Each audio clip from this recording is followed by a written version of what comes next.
মিডিয়াতে বলেছে। আমরা তাদের ত্যাগকে সম্মান জানাচ্ছি।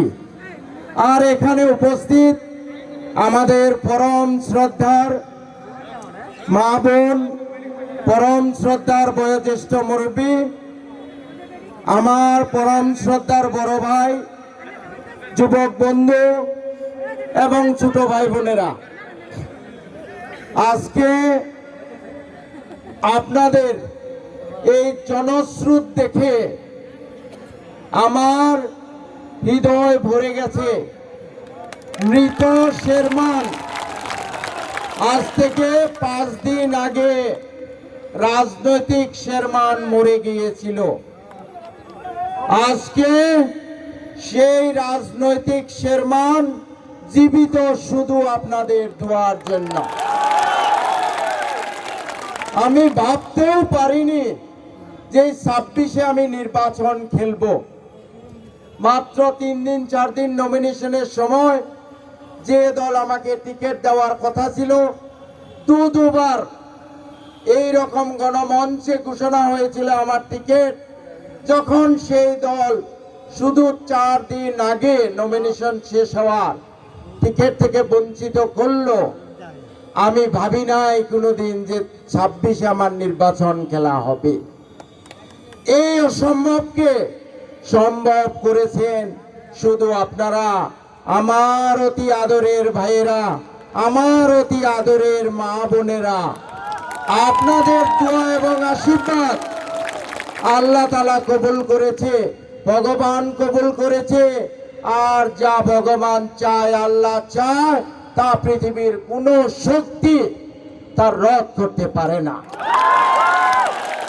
তাই কথাই বলি, আমরা যে আল্লাহ যা করে ভালোর জন্যই করে, আল্লাহ যা করে ভালোর জন্যই করে। আজকে 4-5 দিন খুব কষ্ট পেয়েছিলাম, সেই কষ্ট অবশ্যই আমার শেষ হয়ে গেছে। ঈদের দিন যেদিন আপনারা নিজের বছরের একটা বাৎসরিক অনুষ্ঠান তা ছেড়ে হাজার হাজার লোক জমায়েত হয়েছিলেন, 1 পয়সা তাদেরকে দেওয়া হয়নি। বিনা পয়সায় স্বতঃস্ফূর্তভাবে নিজের বাড়িতে মা বোন স্ত্রী পুত্র কন্যা সবার সাথে মন যায় সেদিন ঈদ করার। সেই ঈদ যাপন ছেড়ে আপনারা আমাকে যেভাবে উৎসাহিত করলেন, তা আমি জীবনে ভুলার কথা নয়। সেটা আমার জীবনের জন্য অমূল্য সম্পদ। আমি অ্যাকচুয়ালি যথেষ্ট দুর্বল ছিলাম, রোগাক্রান্ত ছিলাম। আপনাদের মহব্বতে আমাকে আবার 20 বছরের যুবক করেছে। ইনশাল্লাহ আমি এখন 18 ঘন্টা পরিশ্রম করতে পারি। এই অলৌকিক ঘটনায় জাদু সম্ভব হয়েছে শুধু আপনাদের মহব্বতে এবং আল্লাহ তাআলার রহমতে। যাই হোক, আপনারা আপনাদের যে জোশ উৎসাহ দেখে আমার মনে হচ্ছে যে যা সন্দেহ করেছিলাম তা সত্য। সন্দেহ করেছিলাম যে এই যে অখিল গগৈ সাহেব বারবার টিকিট দেওয়ার ঘোষণা করেও কেন দিতে পারছে না। 10 দিন 15 দিন তিনি একই কথা বলছে, শেরবান্দা আপনার জন্য মিত্রতা হচ্ছে না, কি করি এখন দাদা। আমি জিজ্ঞেস করছিলাম কি হয়েছে, বলছে কংগ্রেসের বিরোধী দলপতি গৌরব গগৈ আপনাকে টিকিট দিলে রিজাইন দিতে চায়।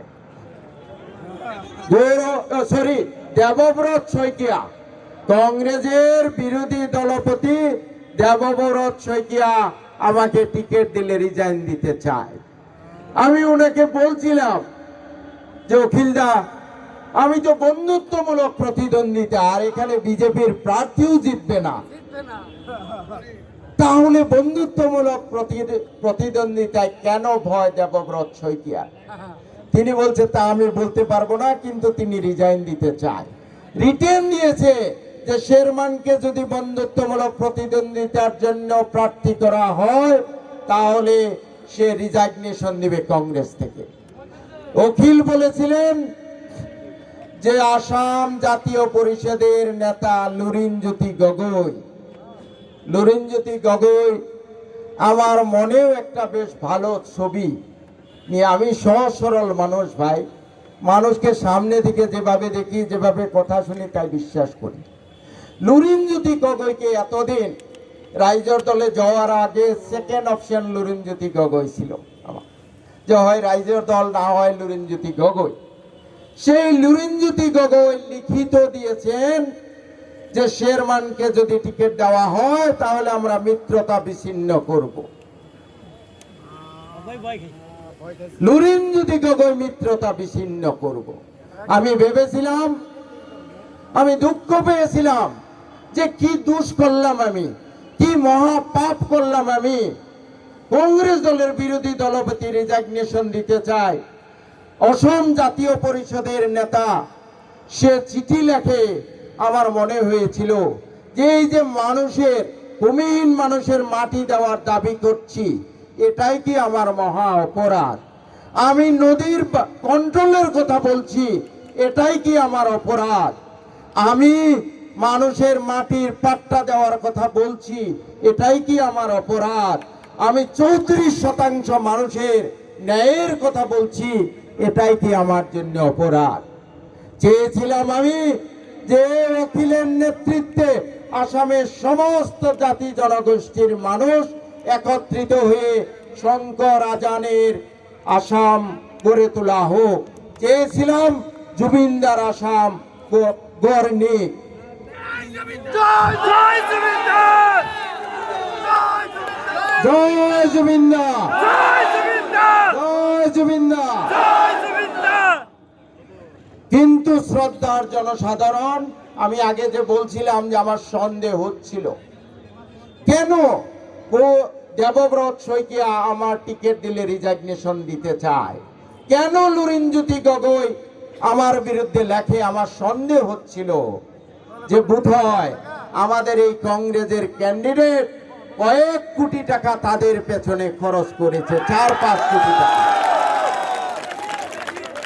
আমার যখন গ্রামে গঞ্জে ঢুকছি, সবাই বলছে স্যার দল টল চিনি না, রাইজের দল নিয়ে স্যার শেরমানকে ভোট দিব।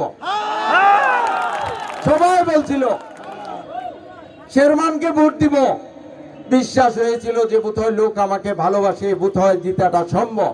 কিন্তু যেদিন প্রমাণ হয়ে গেল যে দেবব্রত শইকীয়া রিজাইন দিতে চায়, লুরিনজ্যোতি গগৈ লিখে দিয়েছে, সেদিন বুঝে গেলাম হ্যাঁ, খালেক সাহেবের পায়ের তলায় মাটি নাই।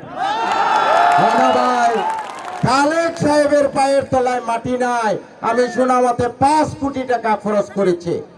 আমি দেবব্রত শইকীয়াকে এখান থেকে চ্যালেঞ্জ করছি যে আপনি কেন আমার বিরুদ্ধে, আপনি এতটুকু